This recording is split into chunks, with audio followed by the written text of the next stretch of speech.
Hello everyone, I welcome you back to the channel Civil Spotlight, and today we are going to discuss the design of dowel bars and tie bars जो कि transverse joint और longitudinal joint में होते हैं। हमने last lecture में देखा है। वैसे ये लेक्चर है lecture 7 4B।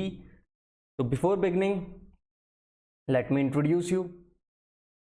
I'm Piyush Sharma and I'm here to guide you for the competitive exam. और अगर आपने अभी तक सब्सक्राइब नहीं किया है तो प्लीज़ सब्सक्राइब कर लीजिए।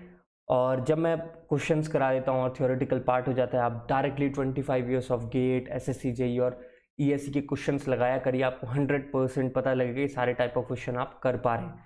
डायरेक्ट फार्मूला बेस्ड क्वेश्चंस आपको खुद करने हैं। फार्मूला मैं समझा देता हूँ, उससे रिलेटेड जो भी ट्रिक होगी, कंसेप्ट बेस्ड कुछ भी होगा, वो मैं खुद करवाता हूँ।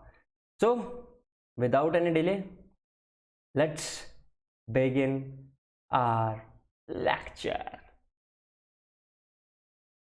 अभी तक हमने जॉइंट्स देख लिए हैं। जॉइंट्स कई तरीके के हैं, जैसे कि मोर और लेस इंपॉर्टेंटली हम कह सकते हैं कि एक्सपेंशन जॉइंट है और बीच बीच में हमें चाहिए होते हैं कॉन्ट्रैक्शन जॉइंट।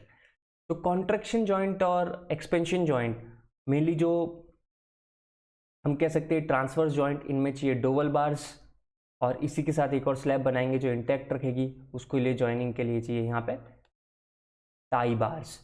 तो आज हम इस पर्टिकुलर लेक्चर में इनके डिज़ाइन और इससे रिलेटेड सब कुछ देखेंगे। तो स्टार्ट करते हैं डोवल बार से। तो डोवल बार्स सिंपल बात की जाए तो कुछ नहीं, स्टील रीइंफोर्समेंट ही है, जैसे अपन आरसीसी में यूज़ करते हैं वही सेम रीइंफोर्समेंट यूज़ करेंगे यहाँ पे भी। सिर्फ यहाँ पे कहाँ यूज़ करना होता है, सो ट्रांसवर्स रीइंफोर्समेंट के ऊपर। यहाँ आपको ग्रीन ग्रीन में दिख रहा है, मैंने लिखा हुआ भी है बना के कि ये स्लैब और अगली वाली स्लैब आपस में कनेक्टेड है थ्रू डोवल बार। अब क्वेश्चन आता है कि पर्पस क्या है डोवल बार का? पर्पस बताओ।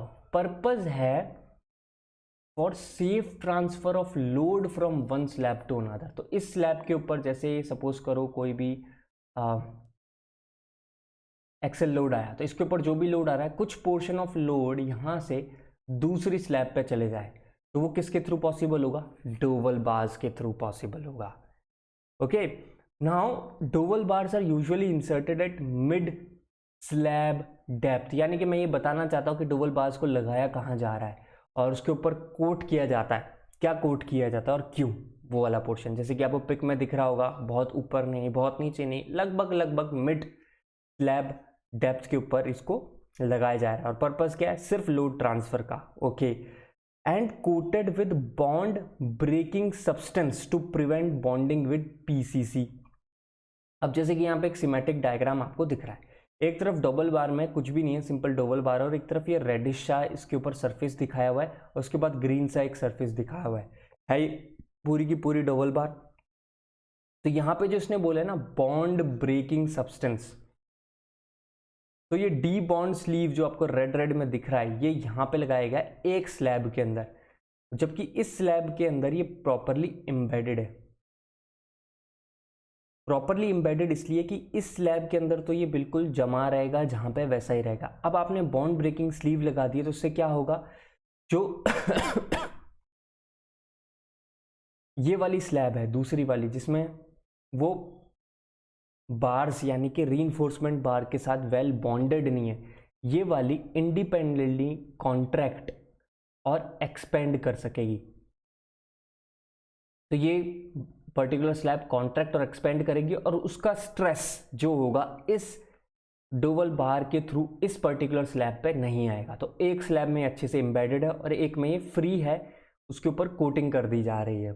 और यही बात मैंने लिखी है। 10 क्या होता है कि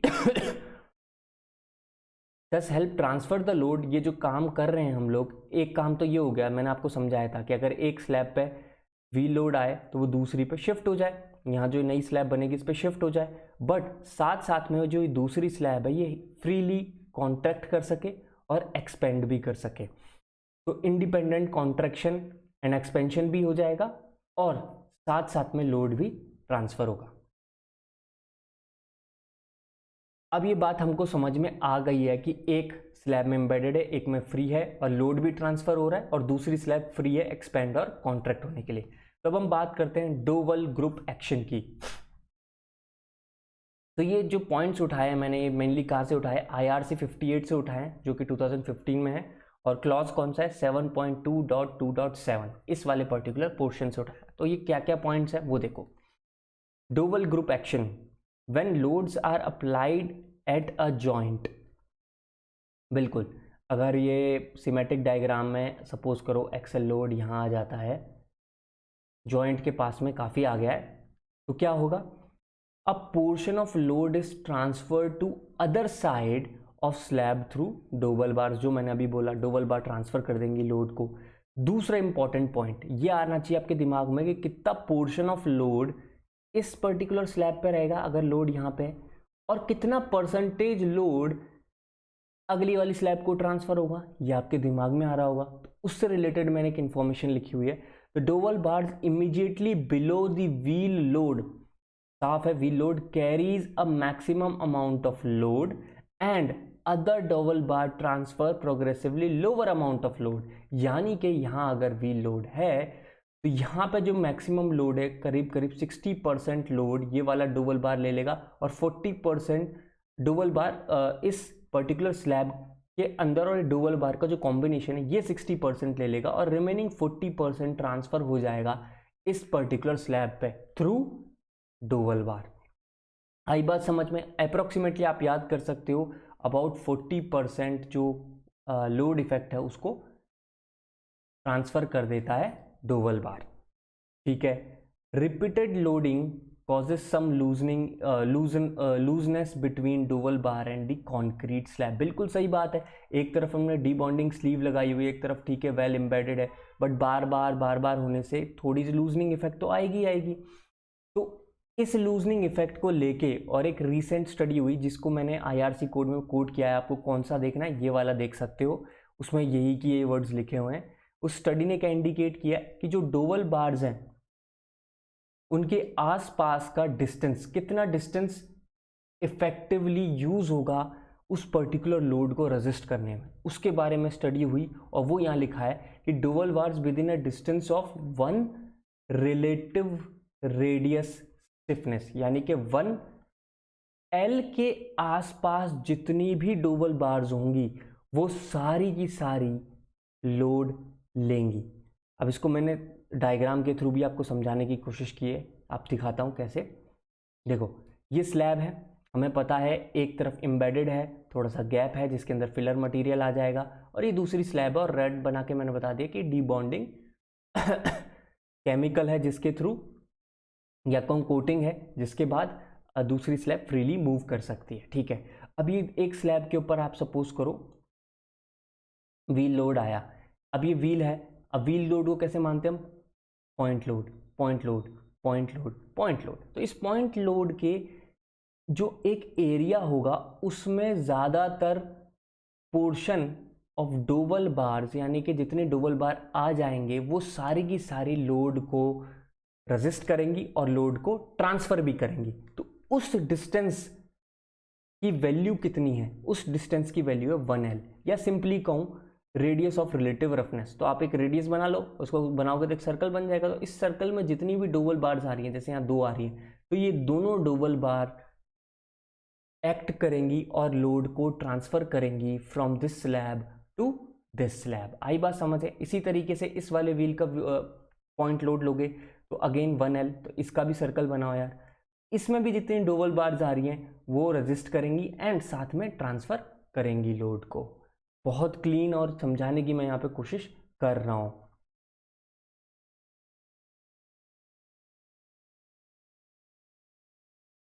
तो लोड ट्रांसफर में 1L के बराबर डिस्टेंस वाले पोर्शन में जितनी डबल बार आई उन्होंने सारा की सारा लोड रेजिस्ट भी करवाया और ट्रांसफर भी करवा दिया।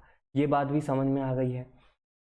अब कुछ इंपॉर्टेंट पॉइंट्स है, लेकिन कोट कैसा होना चाहिए, इपॉक्सी जिंक वगैरह क्या है, कोरोजन का क्या इफेक्ट है, ये सारी बातें भी इंपॉर्टेंट पॉइंट्स हैं। इन पर छोटे छोटे क्वेश्चन बन जाते हैं। वैसे देखो, एक छोटा क्वेश्चन अभी तक ये नहीं आया है, बट कभी ना कभी ज़रूर आएगा आप पे रिलेटिव स्टिफनेस का, क्योंकि ये 2015 में IRC 2015 में पहली बार क्लियरली, मैं कहूँगा कि पहली बार वैसे तो 2002 में आया था, बट 2015 में एकदम टू द पॉइंट लिखा गया है कि रिलेटिव स्टिफनेस डिस्टेंस जिसके अबाउट जो पॉइंट लोड है उसका इफेक्ट डोवल बार्स ट्रांसफर करेंगी वो है 1L। तो इसके रिलेटेड क्वेश्चन कभी ना कभी आ सकता है, अभी तक नहीं आया है, तो इसको लिख लेना अच्छे से।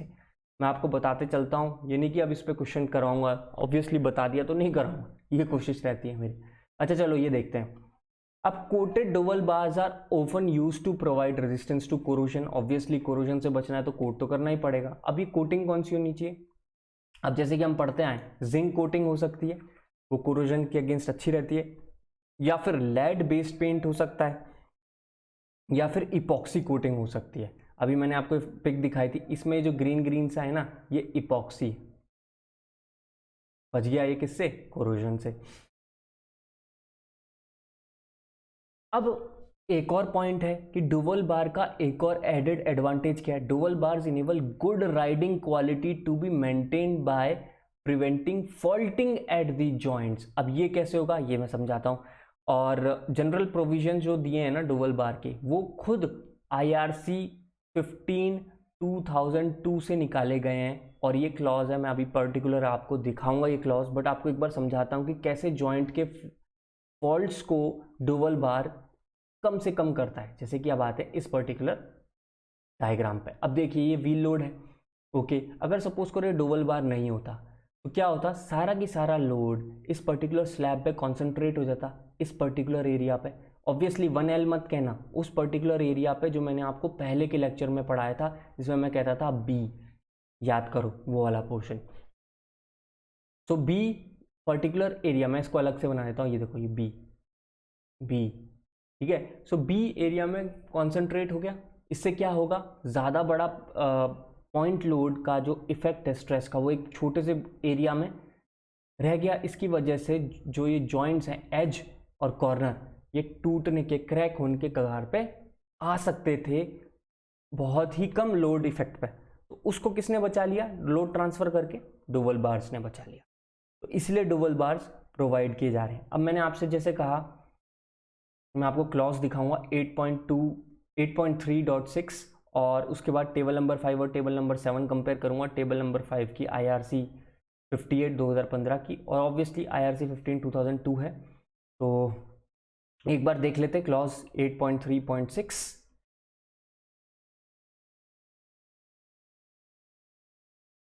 ओके, यहाँ पे आप देख पा रहे हो, यहाँ पे 8.3.6 है, ये डोवल बार से रिलेटेड बहुत बड़ी इंफॉर्मेशन लिखी हुई है। और यहाँ पे ना, the shall be treated preferably by epoxy coating और any approved anti corrosion treatment. मेरे को आपको ये दिखाना था, इंपॉर्टेंट पोर्शन था। और साथ साथ में मेरे को ये दिखाना है कि टेबल नंबर 7 को थोड़ा बड़ा कर देते हैं, 200%।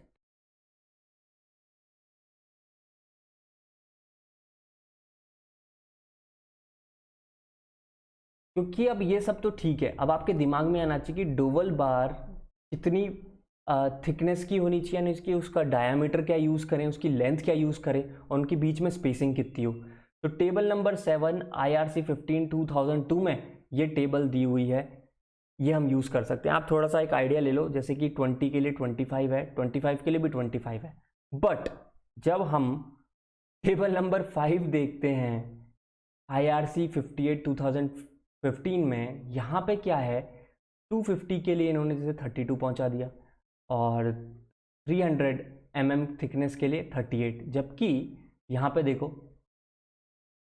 25 के लिए 25, 30 के लिए 32। आ रही है ना बात समझ में, कि इन्होंने थोड़ा सा चेंजेस दिखा दिया है। इवन लेंथ में भी थोड़ा मोटा चेंजेस है और स्पेसिंग में भी चेंजेस है। यहाँ 300 हो गया है, और यहाँ पे तो देखो 250 200 250 और फिर 300 था। तो मैं ये बताना चाहता हूँ कि मैं जो यूज़ करूँगा, ऑब्वियसली नया कोड कौन सा है, 2015 वाला है, इसी की वैल्यूज़ को मैं यूज़ करूँगा। तो ये मैं बताना चाहता था आप लोगों को कि भाई हाँ, IRC 15 में खुद लिखा हुआ है कि ये यूज़ करो, बट उसके बाद हम अपडेट कर चुके हैं, तो हम ये वाला पोर्शन यूज़ कर रहे होंगे। अब आप लोगों को स्क्रीन पे जो ये दिख रही है टेबल नंबर 5, इसके नीचे एक इंपॉर्टेंट इन्फॉर्मेशन है जो नोट करके लिखी हुई है, और इसमें मैंने जो हाईलाइट कर रखा है इसको तो लिखना है और बाय हार्ट करना है, मतलब इन चीज़ों को तो भूला ही मत करो। मैं कहता हूँ ना, जो स्क्रीन पे मैं दिखाता हूँ वो इतना कर लो, आप 100% सारा कोर्स कवर कर लोगे, सब टाइप ऑफ क्वेश्चंस कर लोगे। अच्छा, ये क्या लिखा है, dowels bar are not satisfactory for slab of small thickness and shall not be provided for slab less than 200 mm thickness, यानी कि 200 mm से छोटी स्लैब के अंदर कोई डुवल बार है ही नहीं। देख रहे हो 200 के नीचे है सारा, 200 से छोटी वाली स्लैब के लिए डुवल बार नहीं दी जा रही है। ये बात लिख लो, इस पर भी कोई ना कभी ना कभी क्वेश्चन आ ही जाएगा। अब एक और पॉइंट पे आते हैं, ये भी IRC 58 में गिवन है। क्या पॉइंट है कि वर्ल्ड में जो एक्सपीरियंस हुआ, स्टडीज हुई, रिसर्च, उसके थ्रू क्या पता लगा, it is found that only the bearing stress, word को मैंने हाईलाइट कर दिया है यहाँ पे अलग कलर से आप लोगों के लिए। क्या लिखा हुआ है, only the bearing stress in concrete that is responsible for the performance of the joints for the dowel bar, यानी कि डोवल बार में जो लोड ट्रांसफर होता है और जो लोड वो रेजिस्ट करता है, वो सब की सब एक ही चीज के थ्रू पता चला है, वो है बियरिंग स्ट्रेस। वर्ड को हाईलाइट कर दिया, इस पे भी छोटा मोटा क्वेश्चन बन सकता है कि भाई ये बताओ रिजिड पेवमेंट में किस परफॉर्मेंस के थ्रू स्ट्रेस ट्रांसफर हो रहा है, टेंसाइल, कंप्रेसिव, बियरिंग, तो आपको करना है बियरिंग स्ट्रेस। देख लो, छोटी छोटी चीजें मैं हर चीज को हाईलाइट करने की कोशिश कर रहा हूं। आते हैं, high concrete bearing stress can fracture the concrete surrounding the dowel bar. Obviously अब बियरिंग स्ट्रेस बहुत ज्यादा हो गया डोवल बार के आसपास, तो उसके आसपास का जो कॉन्क्रीट का एरिया है या जो ये पोर्शन है छोटा छोटा कॉन्क्रीट का, ये क्या होगा, क्रैक खा सकता है और डोवल बार लूज हो जाएगी थोड़ी, उससे इफेक्टिव ट्रांसफर ऑफ लोड नहीं हो पाएगा। यही होना चाहिए, है ना, loosening leading to the looseness of dowel bars and deterioration of load transfer system with eventual faulting of slab. इसीलिए कोशिश की जाती है कि बहुत high grade like M40, M50 ये पेवमेंट में यूज किया जाए, ताकि अच्छे से हाई ईयर बियरिंग स्ट्रेस को भी बियर किया जा सके। एक तो ये काम हो गया हायर के लिए, ताकि इसको पकड़ के रखे कंक्रीट। दूसरा इंपॉर्टेंट काम है इसी के लिए, आपको अगर बहुत बड़ा कोई स्ट्रेस आ रहा है तो आपको क्या करना चाहिए, डायामीटर बढ़ा देना चाहिए। तो दो तरीके से, हाई स्ट्रेंथ कंक्रीट लगा के रखा तो ये बियरिंग स्ट्रेस को ज्यादा झेल सकता है, और दूसरा कि वो ज्यादा से ज्यादा स्ट्रेस कम एरिया में की बजाय बड़े एरिया में ट्रांसफर हो सके, तो उसके लिए हम क्या करेंगे, लार्जर डायामीटर ऑफ डोवल बार को यूज करेंगे। आई बात समझ में? तो यानी कि एक पहली चीज तो बियरिंग स्ट्रेस से लोड ट्रांसफर हो रहा है थ्रू डोवल बार, और बहुत ज्यादा बियरिंग स्ट्रेस हो रहा है तो उसके लिए क्या यूज करना है ताकि सेफ ट्रांसफर हो, large diameter of Doval bars. अब मैंने आपको जो 40% वाला कंसेप्ट बताया था वो यहाँ लिखा हुआ है, dowel bars are installed at suitable spacing across the joints. और स्पेसिंग देखने के लिए आपको कुछ नहीं, टेबल दी हुई है, चुपचाप 300 याद कर सकते हो है कि नहीं। तो dowel bar system is assumed to transfer 40% of wheel load. ये मैं आपको चीख चीख के समझा रहा था, वही चीज़ है जो IRC 58 में लिखी है, वही सारी चीज़ें मैंने बेटर वे में करके यहाँ लिख दी हैं, ताकि आप पॉइंट टू पॉइंट उन्हें लिख सको और इन पे जो भी क्वेश्चन बने उसको इजीली सॉल्व कर सको। अब IRC 58 ने कोई फॉर्मूला भी दिया होगा कि भाई कितना फोर्स ट्रांसफर हो रहा है कि नहीं, तो वो फॉर्मूला क्या है, वो फॉर्मूला ये रहा सर, एफ, आप खोल के भी देख सकते हो, ये है 14 नंबर की इक्वेशन है IRC 58 में, 2015 की बात कर रहा हूँ मैं। तो ये सब क्या है, के क्या है, के है sir modulus of Doval support, PT क्या है, ये पीटी है load transfer by design Doval bar kilo Newton में। ये बीटा क्या है, beta relative stiffness of bar embedded in concrete है, उसके लिए एक्स्ट्रा फॉर्मूला दिया है जो कि MM इनवर्स में आएगा, के बी डी 4EI। अब बी डी क्या है, डायामीटर ऑफ डोवल बार है, ई क्या है मॉडुलस ऑफ इलास्टिसिटी, आई क्या मोमेंट ऑफ इनर्शिया है डोवल बार का, Z क्या है यहाँ पे, ये वाला Z, ये है सर जॉइंट विड्थ, और यहाँ पे लिखा है 5 mm लेनी है कॉन्ट्रैक्शन जॉइंट के लिए, 20 mm ले लो एक्सपेंशन जॉइंट के लिए। ठीक है सर, और बस यही तो था, हो गया। ये फॉर्मूला है, अपन यूज़ कर सकते हैं। अब इस फॉर्मूले को रट पाओगे नहीं, इस पर कभी क्वेश्चन आया अभी तक? मैं कहूँगा नहीं। इवन इंजीनियरिंग सर्विस एग्जामिनेशन और गेट में भी बड़े क्वेश्चन इसके ऊपर अभी तक नहीं आए। तो इसका मतलब ये नहीं है कि मैं आपको ये नहीं कराऊँ, मैं आपको समझा के ज़रूर चाहूँगा भाई ये कुछ कहाँ से आया और इसका यूज़ क्या है। अच्छा, अब एक और इम्पॉर्टेंट क्लॉज है जिसमें कुछ इंपॉर्टेंट इन्फॉर्मेशन लिखी हुई है। अभी जो ये के बारे में बात हुई, मॉडुलस ऑफ डोवल सपोर्ट, ये जो हम कह रहे थे, इसकी रेंज क्या है? इसकी रेंज कोड ने बताई है, ये रही। और टिपिकली हम क्या यूज़ करते हैं, 415,000 MPa पर मीटर ये अडॉप्ट की जाती है। इसके थ्रू बीटा की वैल्यू निकाली जाती है और सॉल्व कर लिया जाता है।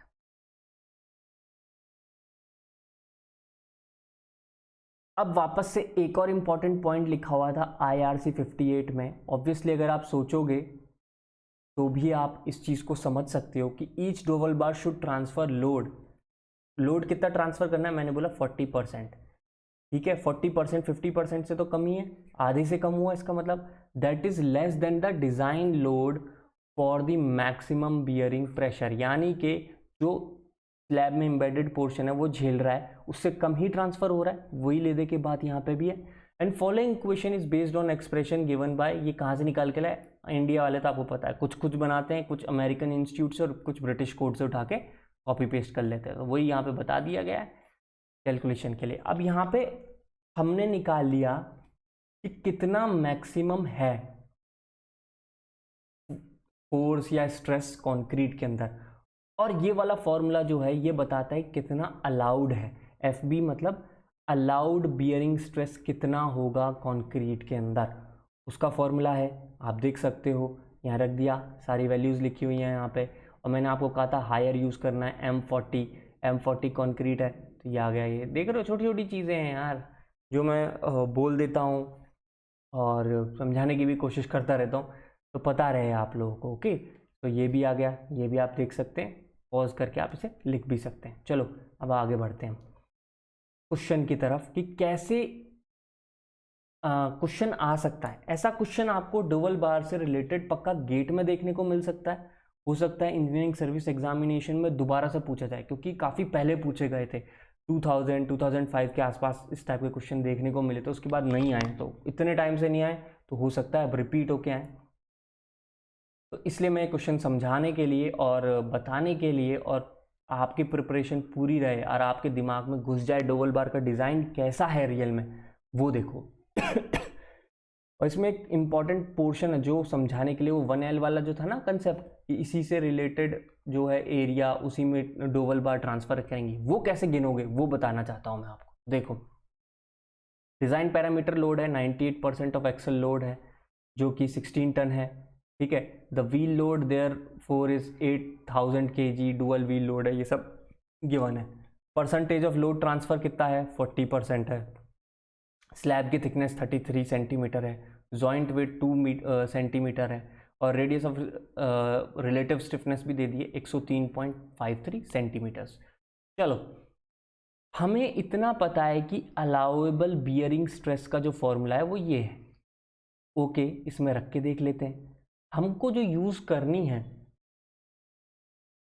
डायामीटर ऑफ बार, उसके बारे में कुछ नहीं गिवन है, तो हम यूज़ कर रहे हैं 32 सेंटीमीटर डायामीटर बार लेट, वो यूज़ करने बैठे। FCK खुद ही बता दिया इसने, नहीं बताया ठीक है, मैं बोलता आया हूँ M40 यूज़ करो, तो वो 40 हो गया, वैल्यूज़ रख दी और हमें पता चल गया है कि मैक्सिमम वैल्यू बियरिंग स्ट्रेस की अलाउड है through M40 concrete between dual bar and this M40 concrete is 29.22 Newton पर mm²। इससे ज़्यादा हुई तो मतलब फेल हो गया। ठीक है, अब हमने कितना माना था? 32 mm डायामीटर का बार है, तो स्पेसिंग कितनी लेनी है? स्पेसिंग आप 10 टाइम्स द डायामीटर ले लो, यानी कि 320 mm से ज़्यादा लेनी है स्पेसिंग। और ये बात तो मैं दिखा ही चुका हूँ कि मिनिमम स्पेसिंग उसके अंदर यहाँ पे दी हुई है ये 300, तो हमें 300 से थोड़ी ज़्यादा ले लेनी चाहिए, फ़ायदे में ही रहेंगे। वो आ गया। लेट हम ये मानते कि पहली बार जो है वो 15 सेंटीमीटर फ्रॉम एज से प्लेस की गई होगी। अब एज ये रहा, तो इससे ये वाला पोर्शन कितना है, 15 सेंटीमीटर। आ गई बात समझ में। और डबल बार के बीच में कितना है, 320 mm। Okay sir. और लेंथ कितनी ले रहे हैं, 500 mm। ये कहाँ से निकाला, वापस अगेन टेबल से। टेबल खुद ही बोल रहा है, मैं तो मैक्सिमम वाली लेता हूँ, 500 ले लिवा के छुट्टी कर लेते हैं यार, ठीक है कि नहीं। क्योंकि 32 mm वाली के लिए हम वैसे तो देखा जाए तो 500 लेना सही है, क्योंकि थिकनेस के अकॉर्डिंग है। तो 350 तक 500 है, तो हमने 500 ले लिया। ये जो बार बार टेबल दिखा रहा हूँ ना, इससे कंफ्यूज मत होना कि यही लेना है, ये मिनिमम होता है, इससे बड़ा ले सकते हो आप, ठीक है। तो यहाँ आओ, अब आए मोस्ट इंपॉर्टेंट पार्ट पे।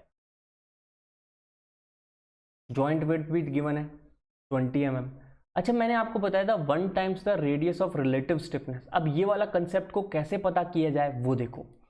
तो number of drawer bars participating in load transfer when wheel load is just over the dowel bar close to the edge of slab is equals to 1 plus L by spacing is equals to 1 plus L कितना है, यानी कि relative stiffness वाला 103.53, और हमने diameter of बार लिया है, sorry diameter कह रहा हूँ, स्पेसिंग लिए 32 सेंटीमीटर की। ये सब सेंटीमीटर में चल रहा है ना, ये सेंटीमीटर में गिवन था, ये सेंटीमीटर में, तो रेशियो निकल जाएगा 1 प्लस समथिंग, वो निकल के आया है अप्रॉक्सीमेटली 4 डबल बार्स। तो हमें पता चल गया कि 4 डबल बार हमें यूज करनी है for the transfer of load. Okay, यहाँ अब मैं आपको कंसेप्ट समझाता हूँ, ये न्यूमेरिकल लेने का आया ये। अभी मैंने 1L की बात की थी, तो हमने कहा था इस पर्टिकुलर सर्कल के अंदर जितनी डबल बार्स आएंगी वो ट्रांसफर होंगी, तो वो वाली चीज़ ही निकाल रहे हैं। अब ये चीज़ ध्यान से देखना, ये जो कोने वाली डबल बार है, क्या ये इतनी ही ट्रांसफर करेगी जो बिल्कुल इस सेंटर के बीचों बीच होगी, या ये जो कोने से जा रही होगी ये वाला ज़्यादा ट्रांसफर करेगी? सोचने वाली बात है कि नहीं। तो ये चीज़ भी आप निकाल सकते हो। कैसे कैया भाई बताओ, वो देखो। उसको निकालने का तरीका ये है कि अज्यूम करो कि जो पहली डबल बार है, मतलब जो डायरेक्ट वाली है, उस पर PT लोड हो रहा है। तो ये जो चारों डबल बार मिला के कितना लोड ट्रांसफर कर देंगी? आप सोच रहे होंगे 4 PT, मैं कहूँगा नहीं, क्योंकि कुछ दूर हैं, कुछ बिल्कुल पास में, कुछ डायरेक्टली बिलो। तो जो डायरेक्टली बिलो है वो PT ट्रांसफर कर रही है, जो दूर है वो कितनी करेंगी वो देखो। उसके लिए 1, जो सबसे ऊपर जिसके ऊपर व्हील लोड आ गया 1 हो गया, प्लस 103.53 माइनस 32 क्या है, सेंटीमीटर, डिवाइडेड बाय 103.53, यानी कि relative radius stiffness minus spacing divided by L, ये कर रहा हूँ। तो पहली बार जो है, उसके बाद जो पहली बार होगी वो 32 सेंटीमीटर अवे है, दूसरी बार हमारे लिए 64 सेंटीमीटर अवे, और जो तीसरी बार होगी वो 96 सेंटीमीटर अवे होगी। तो उसी चीज़ को रखा और इनटू PT कर दिया। तो हमें पता लग रहा है इन 4 डबल बार्स के थ्रू कितना लोड ट्रांसफर हो रहा है, 2.145 PT। यही चीज़ मैं आपको समझाने के लिए ये क्वेश्चन लेके आया था। आ गई ना बात समझ में। अब इतना ट्रांसफ़र कर रहे थे, ऑब्वियसली अभी ये बताया कि डुअल व्हील लोड जो है वो 8000 kg लेके चल रहा है, और 8000 kg का 40% लोड ही ट्रांसफ़र होना है। कितना, 40%। तो 8000 इंटू 0.4 कर दिया, और ये 2.145 है, इसको डिवाइड कर देंगे तो आपको PT मिल जाएगा 1492 kg, या फिर इसको किलो न्यूटन में करना चाहो तो 14.63 किलो न्यूटन। यह बात भी समझ में आ गई। अब moment of inertia of double bars कितना हो गया, वही कर लेंगे, निकाल लिया, इतने mm⁴। अब बीटा की वैल्यू निकालते हैं, ये भी फॉर्मूला आपको दिखाया था मैंने। K की वैल्यू कितनी लेनी थी, 415,000। B कितना है सर, 32 mm है, उसको मीटर में कर लिया, 4E और I भी रख दिया, ⁴ कर दिया, और बीटा निकल के आ गया इतना mm इनवर्स। अभी हमको बीटा मिला, और इस फॉर्मूले के अंदर अब हम बीटा की वैल्यू रख देंगे और इसको सॉल्व कर लेंगे। आपकी स्क्रीन पर सारी की सारी वैल्यूज़ मैंने लिखी हुई हैं, प्लीज़ इसको देख लो, सॉल्व कर लो। और निकल के आया है कि एक्चुअल में कितनी बियरिंग स्ट्रेस जा रही है 27, और हमें अलाउड कितनी थी मैक्सिमम ट्रांसफ़र करना 29.22। तो इसका मतलब जो हमने डिज़ाइन किया है 32 mm diameter bars at the rate 320 mm spacing पे सेंटर टू सेंटर, वो कैसा है, करेक्ट है, सेफ है। अब आ जाओ आप डिज़ाइन ऑफ टाई बार्स के ऊपर।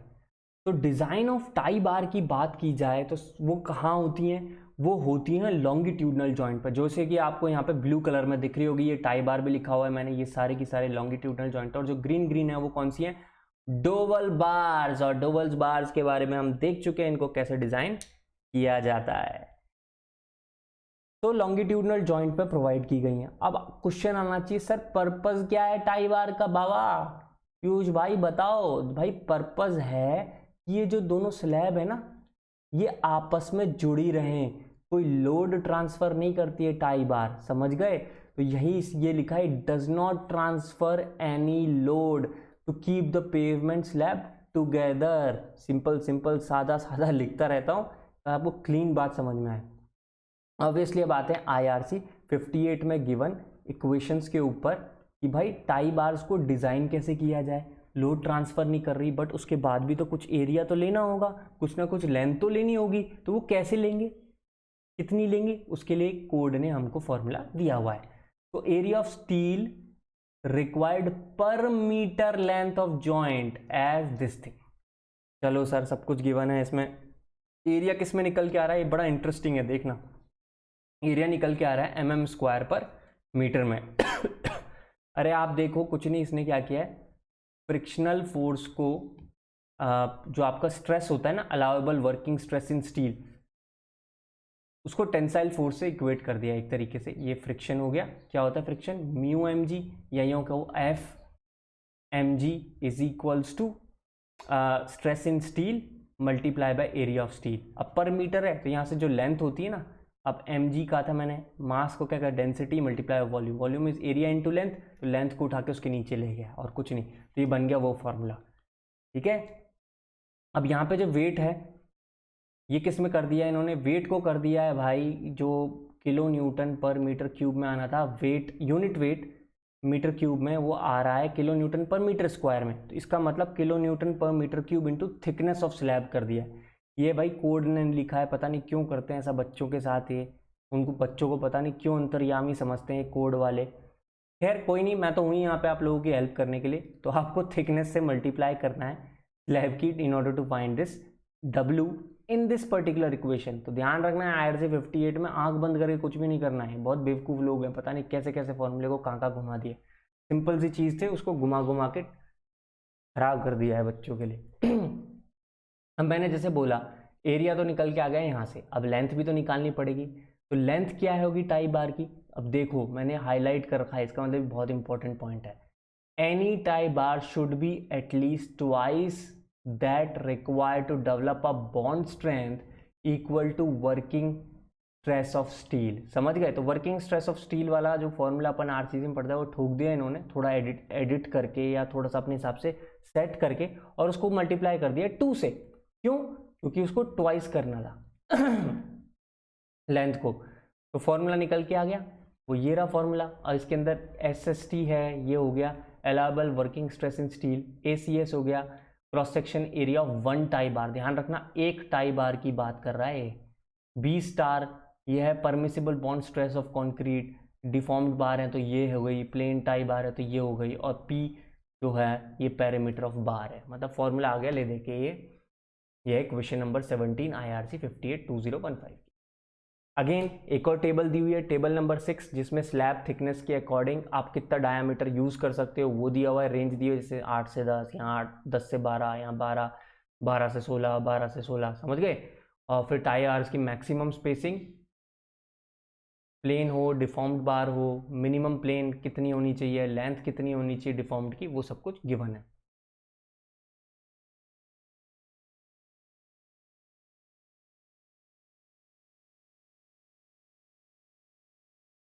अब आते हैं इससे रिलेटेड एक क्वेश्चन पे। आपको क्वेश्चन करने पर सब कुछ समझ में आ जाता है, तो मैं वही कर रहा हूँ। देखो इसने बोला क्वेश्चन में डिजाइन है tie bar for the given information. अब ये जो इन्फॉर्मेशन है यार मैंने IRC कह सकते हो कि गिवन फॉर्मूले वाले क्वेश्चन से ही उठाई हैं, बट उसको थोड़ा इजी करने की कोशिश की है आपको।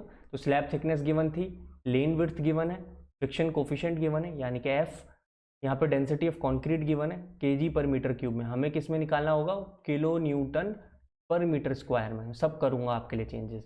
अलायबल tensile stress in plain bars 1250 KG per centimetre square, और बॉन्ड स्ट्रेस ये रहा, and diameter of bar 12 mm लेनी है।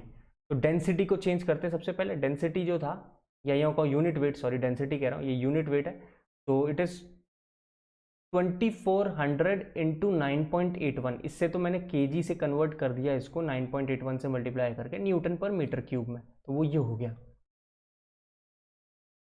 अभी है ना, इसको भी केजी पर सेंटीमीटर स्क्वायर से न्यूटन पर mm स्क्वायर में कर देते हैं, तो वही सारा कर दिया केजी, फिर इसको करके के mm वगैरह में ये आ गई वैल्यू।